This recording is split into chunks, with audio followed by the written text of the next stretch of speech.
Hello everyone, welcome back to my YouTube channel drop of change. So आज की इस video में हम डिस्कस करने वाले हैं structure of fallopian tubes. So let's start the video. तो आज की इस वीडियो में हम डिस्कस करने वाले हैं introduction of fallopian tubes, opening of the fallopian tubes, parts of the fallopian tubes, relation of the fallopian tubes, structure of the fallopian tubes, functions of the fallopian tubes, blood supply of the fallopian tubes, lymphatic drainage and nerve supply of the fallopian tubes. So last video में हमने discuss किया था structure of uterus. सो इस video में हम discuss करने वाले हैं fallopian tubes. So as you see in the image, ये जो सेंटर बॉडी है this is the uterus and इसकी साइड से जो ट्यूब एक्सटेंड हो रही है दोनों ही तरफ से, इसे हम बोलते हैं फेलोपियन ट्यूब्स। ठीक, तो आज हम इन्हीं ट्यूब्स के बारे में हम जो डिस्कस करने वाले हैं इस वीडियो में। So the first point is कि जो फेलोपियन ट्यूब्स हैं इन्हें हम यूट्राइन ट्यूब्स भी बोलते हैं, ओविडक्ट भी बोलते हैं एंड साल्पेंजिस भी बोलते हैं। नेक्स्ट पॉइंट इज कि ये जो ट्यूब्स है वो लाई करती हैं between the folds of the broad ligament. So जैसे हमने स्ट्रक्चर ऑफ यूट्रस में हमने सपोर्टिंग स्ट्रक्चर पढ़ा था, वहां पे हमने डिस्कस किया था ब्रॉड लिगामेंट के बारे में। तो जो ब्रॉड लिगामेंट होते हैं वो इन्हीं ट्यूब्स के बिहाइंड पे जो है प्रेजेंट होते हैं, जो एक तरीके से यूट्रस को सपोर्ट प्रोवाइड करते हैं, राइट। और ये जो फेलोपियन ट्यूब्स है ये एक्सटेंड होती हैं फ्रॉम द यूट्रस। तो यहाँ पे आप स्ट्रक्चर में देख सकते हो, this is this centre part is uterus और यहाँ से जो है फेलोपियन ट्यूब्स जो है वो एक्सटेंड हो रही हैं, राइट। नेक्स्ट पॉइंट इज कि जो फीमेल्स हैं they have a pair of tubes. ठीक है, तो as you see in the image यहाँ पे आप दो यूट्राइन ट्यूब्स देख रहे हैं, पेयर ऑफ ट्यूब्स हैं और इनका जो लेंथ होता है दैट इज 10 सेंटीमीटर होता है और ये कनेक्ट करती हैं ओवरीज के साथ with the uterus. Next is opening of the fallopian tubes. So each tube has got two openings. So as you see in the image, her tube की क्या है, दो पॉइंट्स हैं। ठीक है, दो ओपनिंग है, एक है uterine opening and the second one is pelvic opening. अब जो यूट्राइन ओपनिंग है ये कम्युनिकेट करती है विद द यूट्राइन कैविटी के साथ। So as you see in the image, ये जो है यूट्राइन कैविटी है and this is the fallopian tube. तो जो इनका दिस पार्ट है जहां से ये कनेक्ट हो रही है इसी को हम बोलते हैं यूट्राइन ओपनिंग और इसका जो डायमीटर होता है दैट इज 1 mm। सेकेंड आता है दैट इज पेल्विक ओपनिंग, जो लेटरल साइड पे प्रेजेंट होती है यूट्राइन ट्यूब के, इसलिए हम इसे पेल्विक ओपनिंग बोलते हैं एंड जो इसका डायमीटर होता है that is 2 mm। Next is parts of the fallopian tubes.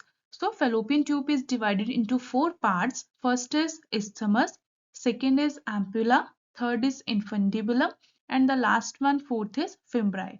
So अभी हम इन्हीं parts को one by one करके discuss करेंगे। तो the first part is interstitial part. जो interstitial part है वो lie करता है uterine wall में. So as you seen in the image, जो blue color का आपको दिख रहा है this is the interstitial part. और ये जो है यूट्राइन वॉल में लाई करता है। इंटरस्टिशियल पार्ट को हम यूट्राइन ट्यूबल जंक्शन भी बोलते हैं because it connects the uterine cavity with the fallopian tubes के साथ, राइट। सो जो इसका लेंथ है दैट इज 1.25 सेंटीमीटर एंड जो डायमीटर है is 1 mm। Second part is isthmus। So interstitial के बिल्कुल जो नेक्स्ट एरिया आता है या नेक्स्ट पार्ट आता है हम उसे isthmus बोलते हैं एंड जो isthmus है वो बिल्कुल स्ट्रेट एंड नैरो पार्ट होता है। So as you seen in the image, जो isthmus है वो बिल्कुल स्ट्रेट है और कंस्ट्रिक्टेड पार्ट है, नैरो पार्ट है फेलोपियन ट्यूब का और इसका जो लेंथ है दैट इज 3 to 4 सेंटीमीटर होती है इसकी लेंथ एंड जो डायमीटर है is 2.5 mm in diameter, right. So next part is ampulla. So isthmus के बिल्कुल जो नेक्स्ट पार्ट आता है फेलोपियन ट्यूब का that is ampulla. So ampulla जो है वो वाइडेस्ट पोर्शन है और यहाँ पे as you seen in the image जो isthmus है वो कंस्ट्रक्टेड और नैरो एरिया है लेकिन जो एम्पुला है वो वाइडेस्ट एरिया है, राइट। और यहीं पे जो है हमें फर्टिलाइजेशन प्रोसेस जो है वो देखने को मिलती है और इसका जो लेंथ है इज 5 सेंटीमीटर ये लॉन्ग होती है। नेक्स्ट पार्ट आता है दैट इज इनफंडिबुलम। जो इनफंडिबुलम है as you seen in the image ये फनल शेप का होता है और ट्यूब की जो एंड्स आप पॉइंट देख रहे हो यहाँ पे फ्रिंजेस प्रेजेंट होती हैं और इन्हीं फ्रिंजेस को हम बोलते हैं फिम्ब्राई। सो जो वन फिमराई है it is connected with the ovary, right. So जब ये ओवरी के साथ कनेक्ट होती है तो ये फॉर्म करती है ओवेरियन फिमराई। ओवेरियन फिमराई का काम क्या होता है कि at the time of ovulation जैसे ही ओवरी से ओवम सेक्रेट होता है तो ये ओवेरियन फिमराई क्या करती है, उस ओवम को कैच करती है एंड लेटर ऑन वही ओवम जो है हमारे एम्पुला एरिया में जाता है फॉर द फर्टिलाइजेशन प्रोसेस के लिए। एंड जो इन्फेंडिबिलम है इसका जो लेंथ होता है is 1.25 centimetre and 6 mm in diameter, right? Next is relations of the fallopian tube. So इस टॉपिक में हम डिस्कस करेंगे कि फेलोपियन ट्यूब किन ऑर्गन्स के साथ जो है वो रिलेट करता है, anteriorly, posteriorly and superiorly, lateral side से, inferior and the medial. So first जो है anterior, posterior and the superior. So ये हमारी फेलोपियन ट्यूब है।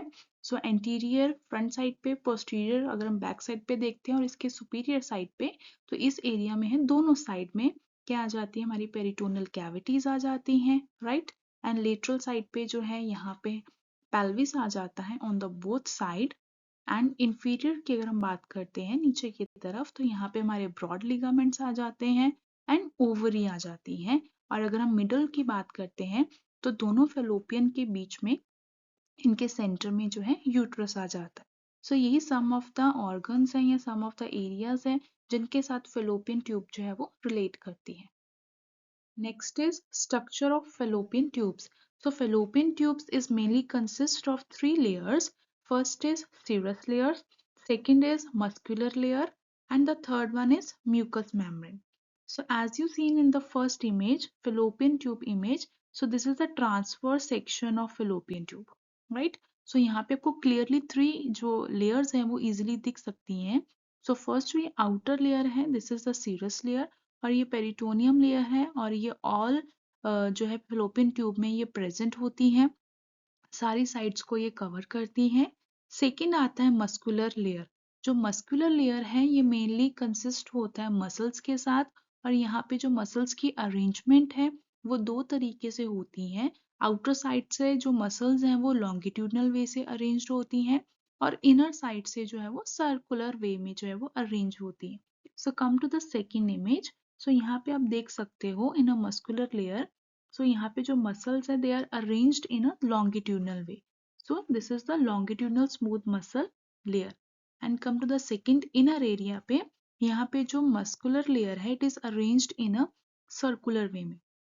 So this is the circular smooth muscle layer. Third one is a mucous membrane. जो mucous membrane है this layer और this layer, so ये जो यहाँ पे जो कॉलमिनर सिलिकेट एपिथेलियम सेल्स जो है वो प्रेजेंट होते हैं। सो कॉलमिनर सिलिकेट एपिथेलियम सेल्स क्या करते हैं, इनके अंदर जो है वो सीलिया प्रेजेंट होता है और सीलिया क्या करता है, ओवम को यूट्रस की तरफ मूव करने में हेल्प करता है।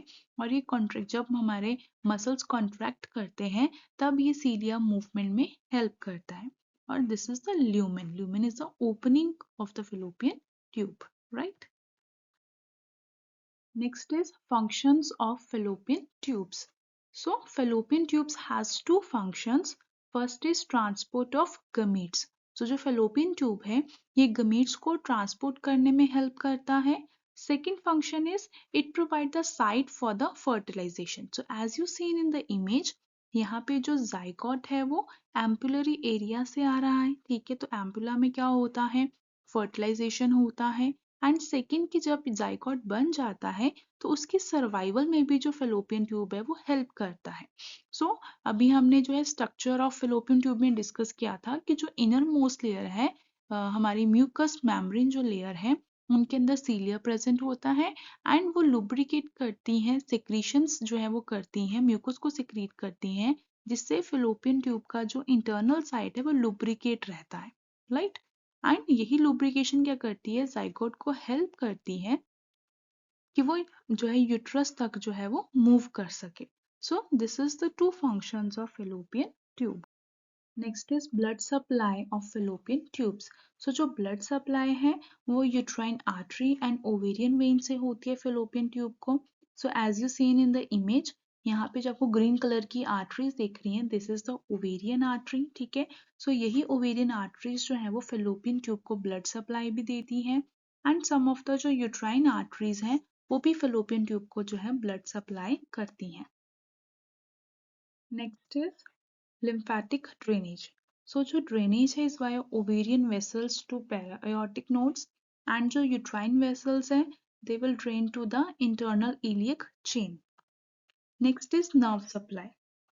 So जो nerve supply है वो by the uterine nerve से होती है and the ovarian nerve से होती है। आई होप आज की वीडियो आपको अच्छी लगी हो। जल्दी से इस वीडियो को लाइक शेयर कर दीजिए और इस चैनल को सब्सक्राइब कर दीजिए टू गेट मोर वीडियोस। और अगर अभी भी कोई आपका डाउट है तो आप जल्दी से मुझे नीचे कमेंट बॉक्स पर अपने डाउट्स लिख दीजिए सो दैट मैं आपके उन डाउट्स को क्लियर कर पाऊँ। So thank you.